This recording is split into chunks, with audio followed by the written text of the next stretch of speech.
Welcome back to the Coalcandy interview project, and today I'm here with Freya, also known as It's Black Friday. Hey. I would describe you as a YouTuber, but you also call yourself a storyteller. Yeah, I think that's more who I am as a person, I guess.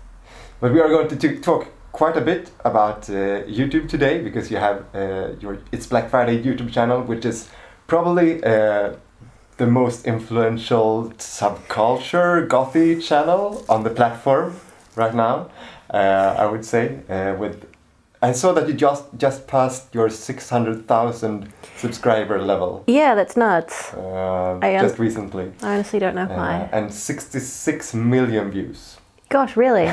Wow. I think it's going to be interesting, because my channel is still pretty small. But I think that we have probably some similar views on some things, and some similar, non-similar views. I'd say that I can already tell you're I'd say you're like a lot more professional about it than I am. You know, you go to like a lot of trouble to make really good videos. I sort of wish I could do that.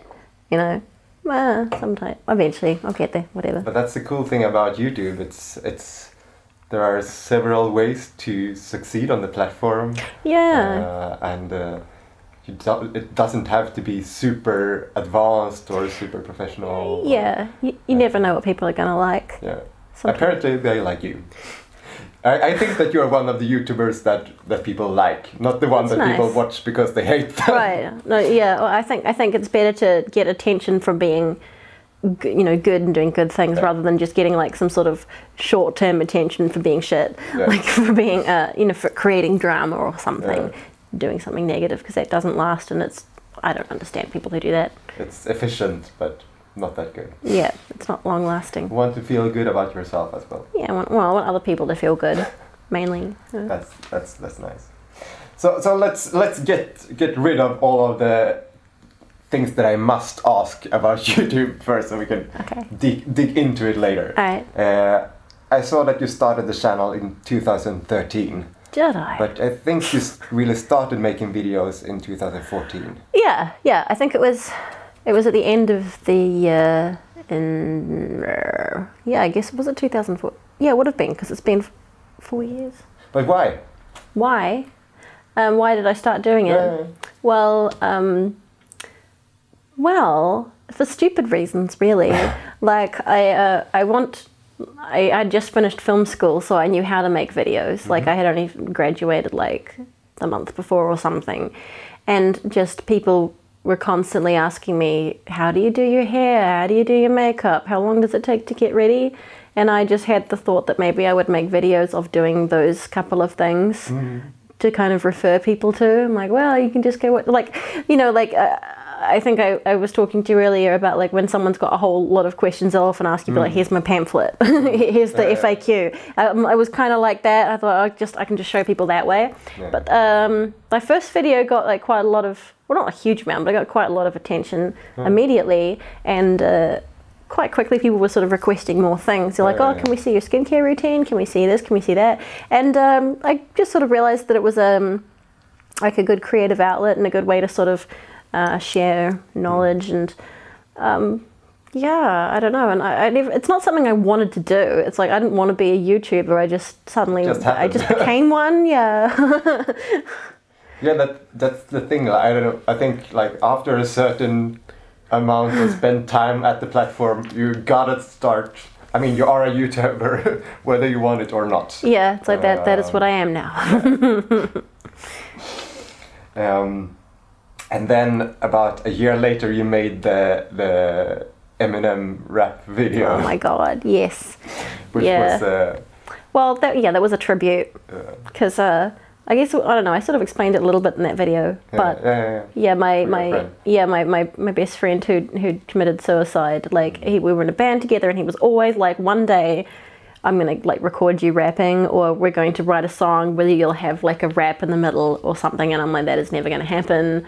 So yeah, it was like a tribute, and that's not my most popular video, but unfortunately that's one of the things that people know me for now. That is one of the videos that has been, it's the second most watched video. God. Yeah. I think it was, I mean, you had some videos with quite a lot of views, but that was the first that really was viral. I think he would think that was really funny. So it's worth doing for that. Yeah. I actually plan on doing some more things like that. Not because it was popular, just because I think it would be fun. Yeah, I'm not going to say what, but... We'll keep our eyes open. So you say that it wasn't your favorite video, so what's your favorite video? My favorite video? From your channel? Yeah, I'm not entirely sure which one it would be, but there are some that I like more than others. And I think just some of the vlogs, like some of the vlogs from Prague and various trips. I think maybe I like them because for one thing they seem to me like a diary. So it's like going on a trip and writing a diary like I used to do in the past, but like it's something you can watch back and like a visual. Yeah, exactly. It's like a visual diary, and you can really see more about like the feelings you had and see things, and I don't know, it's really good. I'm having a bit of a mind blank. No, that's okay. You don't have to say the certain, but the vlogs, some of your vlogs. Yeah, and like they're not sort of planned. Like you never know what's going to happen. Like they're kind of a challenge, because I can film bits and pieces of something, and I don't know if it's actually going to turn into like a story with a beginning, a middle, and an end. If it's going to come together and make any sense at all. So they're kind of a nice challenge, and maybe that's why they're so satisfying to watch later. But yeah, I think some of my travel vlogs would be my favorite ones. Those of you who are watching my channel knows that I love vlogging as well, and that's the main part of all the videos that I make. It's like 90% of all my videos are vlogs, because I think it's so much fun, and I really get what you're saying, that you're able to relive it by watching back your videos after sitting there hours and hours and editing it together. Yeah, like you watch it back a couple of years later and it's like, I remember that guy, or that food was great, and it is fun. It's like reading an old diary, but you get to like bring people with you. You get to take people with you on a trip or to a festival. It's nice. Yeah, but I mean, there are also. Mostly I really like doing that, but sometimes it's like it puts some kind of shield in front of the reality. But sometimes it feels like when I do vlogs that I don't really, I'm not in the moment. I know exactly what you mean. Like sometimes I just won't make a vlog of something. Like for example, we've just had Wave Gothic Treffen and I didn't film it. I was going to, like on the first day I filmed a little bit, but when you're doing that you're not really enjoying the thing. Like you are, but you're paying attention to trying to capture the thing. So I found like I've never successfully made a good veggie tea vlog, so I was like, you know what, I'm just not gonna. I'm just gonna have a good time. Care of that for you. Like I'm just gonna have a good time. I'm not gonna make one. I'm just gonna see my friends, watch bands. I'm just gonna enjoy, like be in the moment. So that sometimes filming a thing will like take away from being in the moment. And I think that is not only. I mean, it's not a big burden to just hold up a camera and film something. But when you start doing that, you kind of start thinking, oh, what's the story here? Yes. What's the next thing I'm going to film to make this make sense in the edit? Yeah, and like cutaways. Do I need some shots to put in here to explain what's actually going on? Yeah, I need to get this from this angle so it makes sense as well, and blah blah blah. Yeah, you know. But I really like it, but it has its downsides, and I think that applies to being a YouTuber as well. It has its upsides and downsides. Oh yeah, absolutely. Yeah, it does. What's the best thing? The best thing? Yeah. What's the best thing about doing YouTube?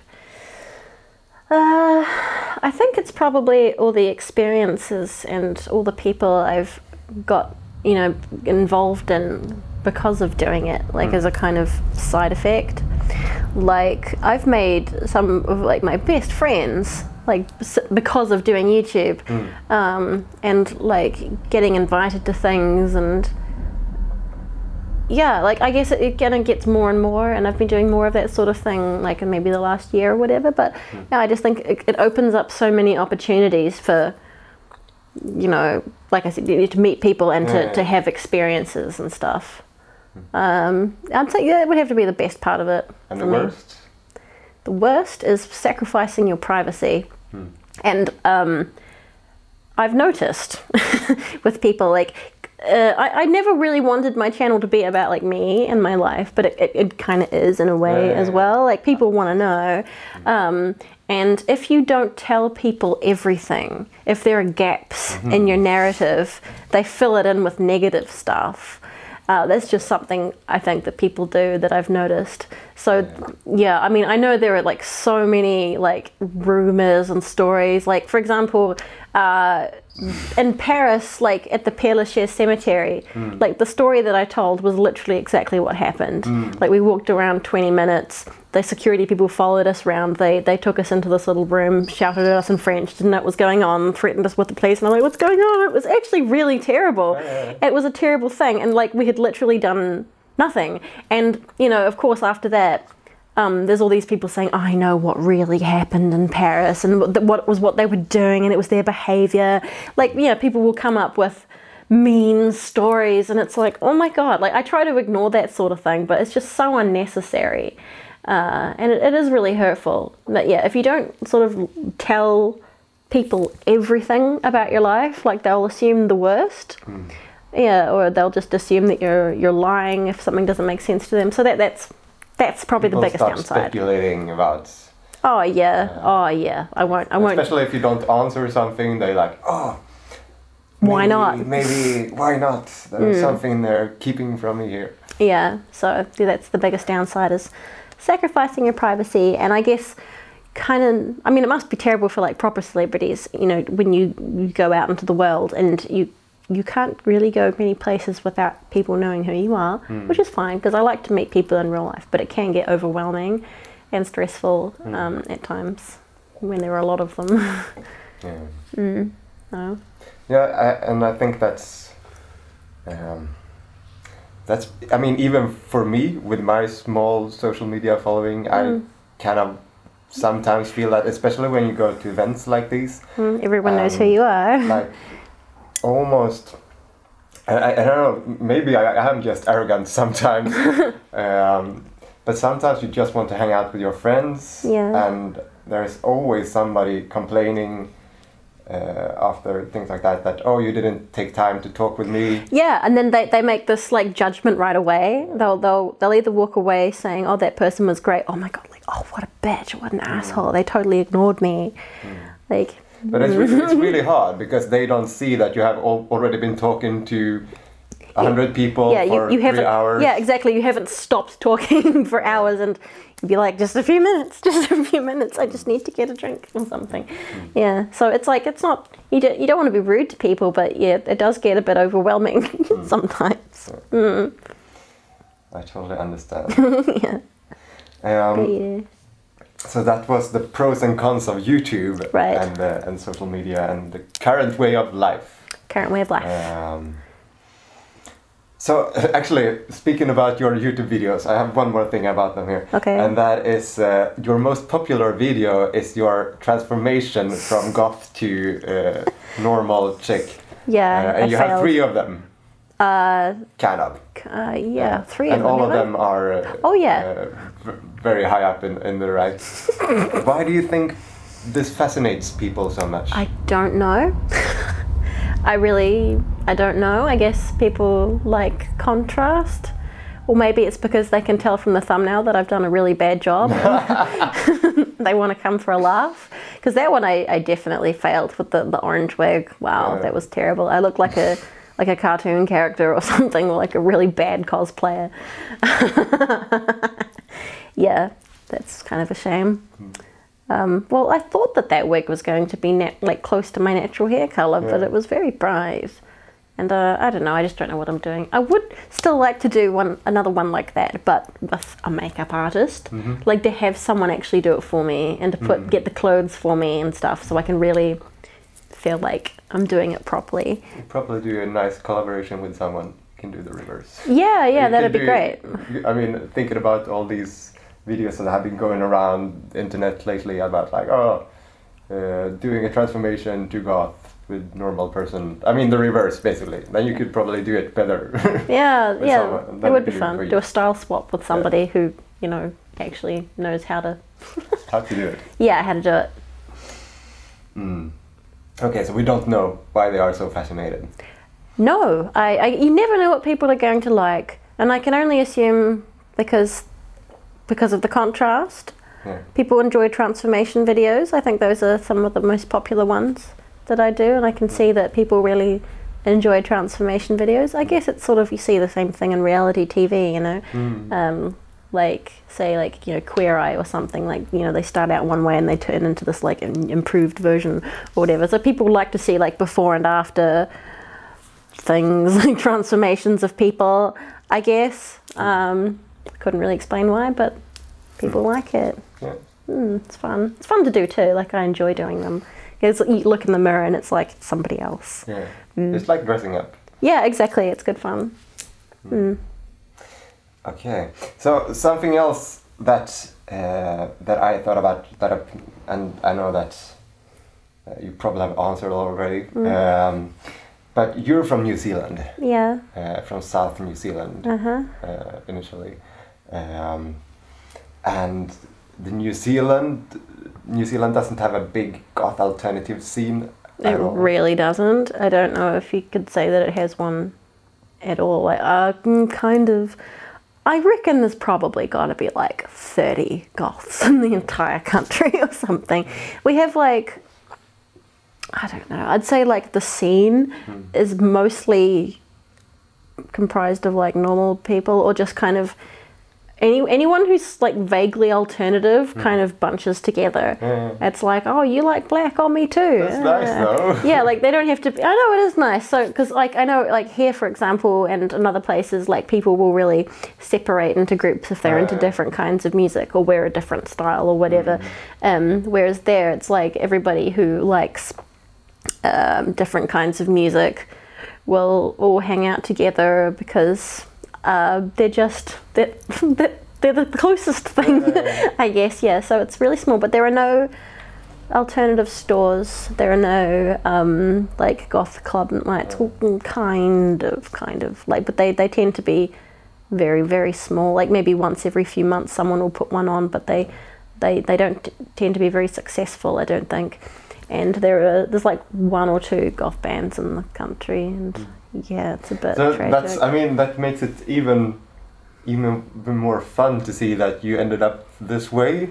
Yeah, it's because it's a bit the only goth in the ironic, or I would say. I mean, we introduced this video by saying you have this massive YouTube channel, blah blah blah. Right. Basically, I mean, if it would make sense, it would be a German person who was having this, right? Because that would make more sense. This huge here in Germany. Or maybe it's because when you're not surrounded by it all the time, you're more excited when you actually get to be amongst it. It's a great feeling. Like when I came to my first wave Gothic Treff, and it was just overwhelming. I'm like, there are others like me. I found my people. Such a really good feeling. That's actually,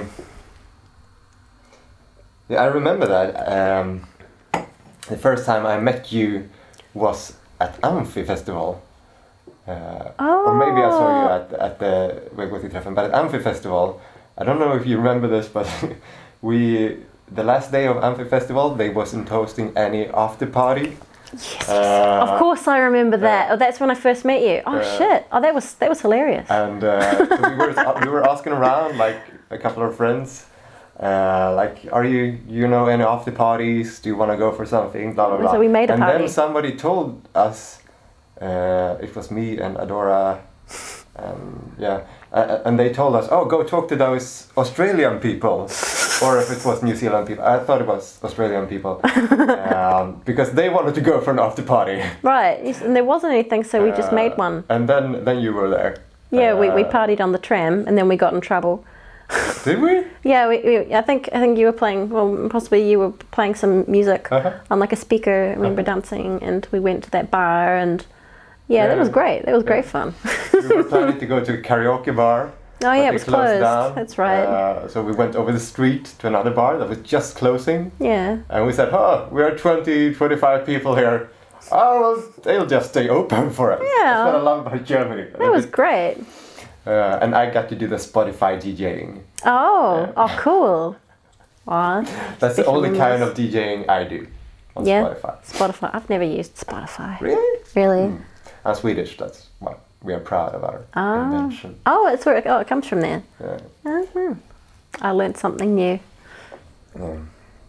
And now you've been living here in, like, getting back to the point. Now you've been living here in almost 3 years. Yeah, actually, like in a month it will be 3 years. Oh yeah, that's exactly. That's nuts. Yeah. So, oh yeah, that's what I was trying to say, because I met you when you were here just visiting, and then you got stuck. Yeah, like I just came with a one-way ticket and thought, let's see how that goes. I think it's important to take risks in life, even really big ones. I think taking a risk like that, if you give yourself no alternative, like you think, okay, I don't want to fail. Failure would look really shit. So like you kind of have to succeed. If you put yourself into a really difficult situation and you have to succeed, I feel like I kind of did that, you know, like I quit my job and oh God, it was so stressful. It was probably a stupid thing to do, but it worked out, I guess. Yeah, I just literally bought a one-way ticket to Germany and didn't, like, for 2 weeks into the future, and then I never came back. Sometimes I'm still like, why am I here? Like, what am I doing in Germany? Yeah. But no, that was like just before, actually. Like, I came for the VGT, and then I went back, and then I came back for the Amphi. So that was like just when I'd moved here. Yeah, you did all the big 3 German festivals in one summer. I did. It was amazing. It was amazing. Try to go to as many as possible. Yeah, like, and there's also like the castle party. There's just so much to do. There's a lot of things that I keep sort of discovering. Like there's another festival in Leipzig towards the end of the year. The Nocturnal Culture Night. Yeah, I only found out about that like last year. Anyway. It seems nice. Yeah, there's a lot of things to do as long as you're open to moving around a little bit. Yeah. That's probably the cool thing about Europe in general. Yeah. There's so much. Everything is so close together. Yeah. Oh, yeah. It is, especially coming from New Zealand, where you're very far away from everywhere. Yeah. Very isolated. Closest thing is Australia, but that's like three. It's still far away. Yeah. It's still like 3 or 4 hours flight away and very expensive. Yeah. So there's. And here you can hop up on a low cost airline for 20 euros or something. Yeah, it's like New Zealand's beautiful and stuff, but there's really nothing to do there. If you know, especially if you want to, especially as a weird person, if you want to like start an interesting creative career, or you want to be able to go to festivals and things like, or travel around a lot, it's a lot better to be here. Yeah. You know, I think coming here was a really, really good decision, and I know that my life's been a heck of a lot more exciting since coming here. Yeah. If you get tired of it, you can change. I know. You're never stuck in any situation. You can always change. You can always move. But it seems like, looking around your apartment, that you are stuck here for a while at least. Yeah, it would be very difficult to move now. Everything is painted in black and red. You ever tried painting over black? It was not easy. Oh, yeah. Like 4 coats. Even the ceiling is painted in black. Yes, it is. That was a bit of a dumb decision. Do not recommend painting ceilings black. No. Yeah. But it's really nice. It's very, very different from my home. Yeah? Oh, thanks. It's not finished. It's got a long way to go. So let's go back to how we started this video.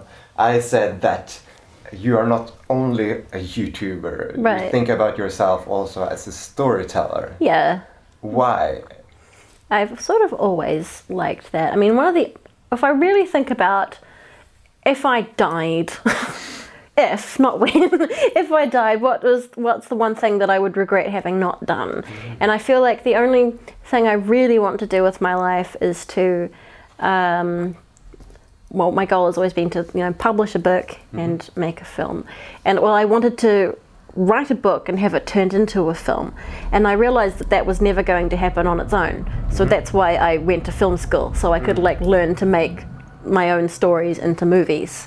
So like that's what I want to do. I want to Like I'm actually trying to start a small production company at the moment to make it all legit. But yeah, I want to make movies. I want to tell stories and publish my books. And yeah, I've always been keen on creative writing, like that. Like since I could write as a little child, that's what always was my best thing at school. It's always the thing I've loved the most, and it's the only thing I'm like really truly passionate about is stories, because I guess life is all stories, you know. It's something that humans really respond to, and I like making stuff up.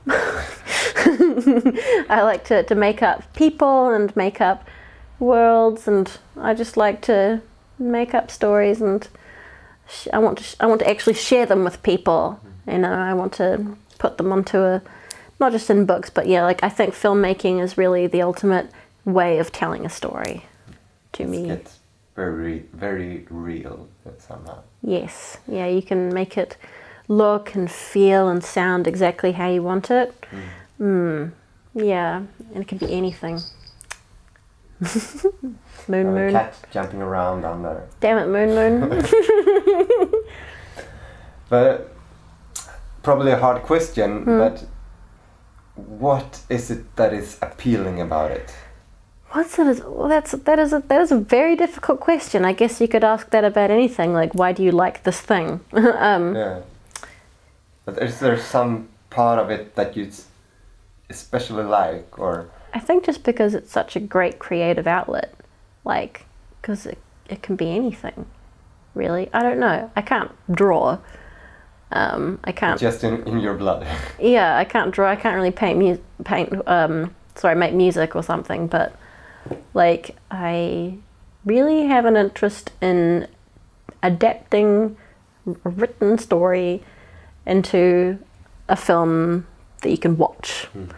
I can't really explain it, but like adaptation has always been my favorite sort of bit of screenwriting, because I did like a screenwriting masterclass and stuff at university, and I was really thinking a lot about how you would turn just like a novel, like a book, and how you would turn that into a screenplay, and then how you turn that into a audio visual experience.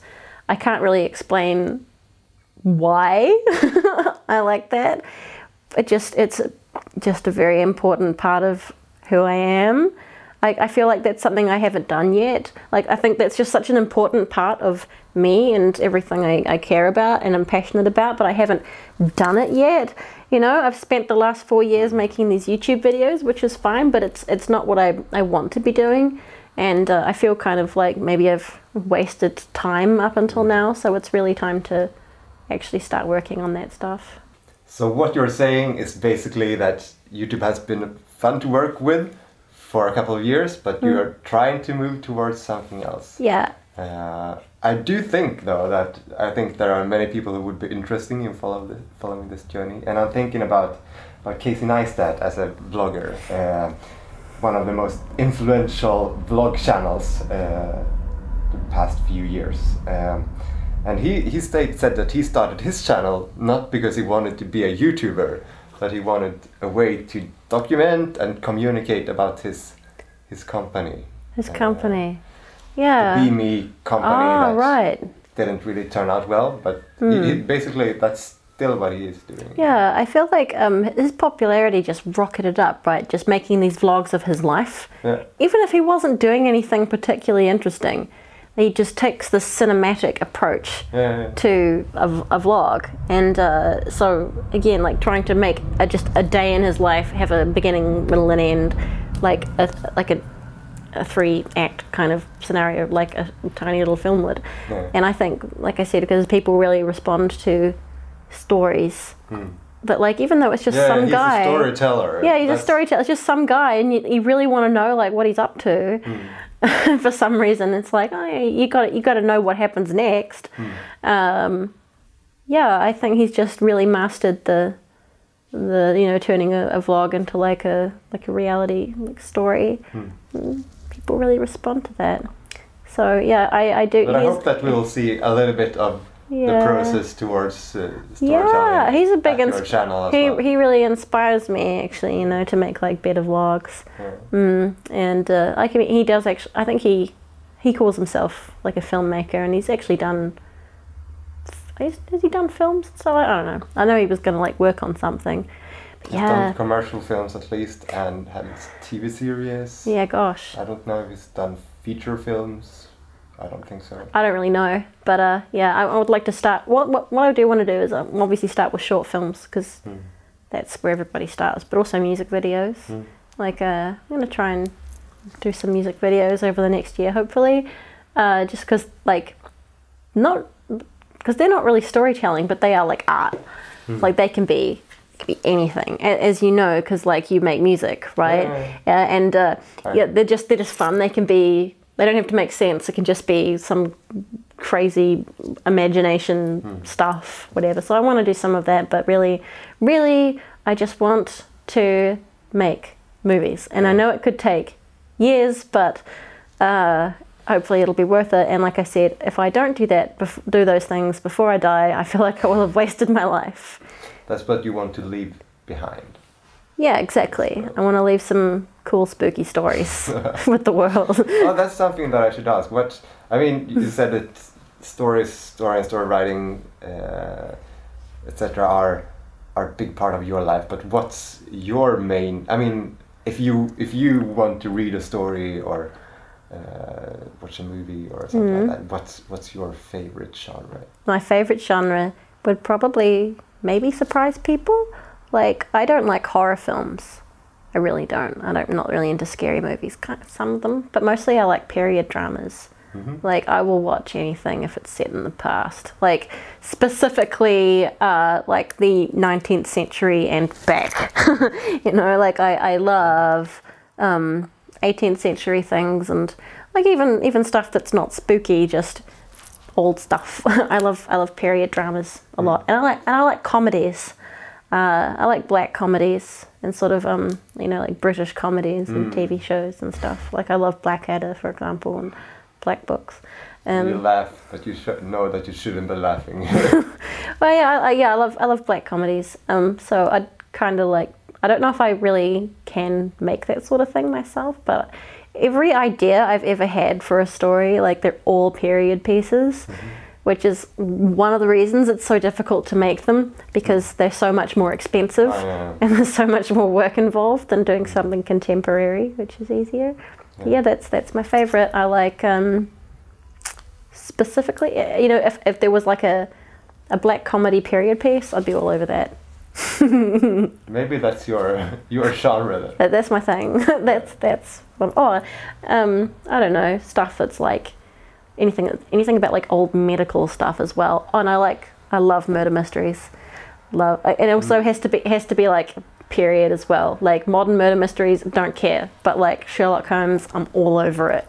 Like I love old detective fiction and stuff. But not horrors or psychological things. No. Watched Black Swan the other day. Wished I hadn't. Fucked with my head. Anyway, yeah. So that's it, I suppose. I think that was the end of my script, but I would like to ask you, do you have anything you think that I should have asked that I haven't? Oh. Not really. Nothing that leaps to mind. No. Yeah, anything you want to tell the world? Anything I want to tell the world? Be nice to each other. Be nice to each other. Take risks. It might just be worth it. If there's something you really want, take whatever risks, even though they're big and scary, to get them, because it might just work out. I guess just work out. That's a piece of advice, I suppose. Yeah. It's worked well for me so far. Knock on wood. Yeah, that's quite a nice thing. I'm thinking that behind every success story, you only see the success stories. That's why you shouldn't take advices for those who actually succeeded. But for most people, I would say that there is still like you will get new chances. Yeah, I think there's a very nice metaphor that I've heard. Like, if you have a destination in mind, think of it as driving across the country at night, and everything around you is darkness, but for the few meters ahead of you, that's the headlights, and you can only see like so far ahead of you, but you know that if you keep going, you will eventually get to your destination. So I guess the thing is to just keep going. Yeah. You know, if you want to achieve a huge goal in your life, no matter how big and impossible it seems, if you just keep working towards it, like incrementally, bit by bit by bit, mile by mile, you will eventually get there. You know, I guess it's about having a good frame of mind and just carrying on the direction. Like, if you can't see the end, but you know that it's there, just keep going, if that makes any sense at all. So you can watch this video back later as well, and that could be your motivational speech to yourself for the... Yeah, right. I guess so. Yeah. That's very nice. I do the same kind of thing, like do motivational speeches to myself. Yeah, well, you know, it's good. And if you tell someone else, it gets more real. Yeah, it does. I guess it's nice to hear, and it's also true. Yeah, it's when people tell you like you can do anything you put your mind to, like you hear that so many times that it loses its meaning, but it is true. It's like, I think people shouldn't doubt themselves so much, like I did for a long time. I spent most of my life thinking that I was stupid, that I was unintelligent, and that I was, you know, never going to do anything, that everything was too hard.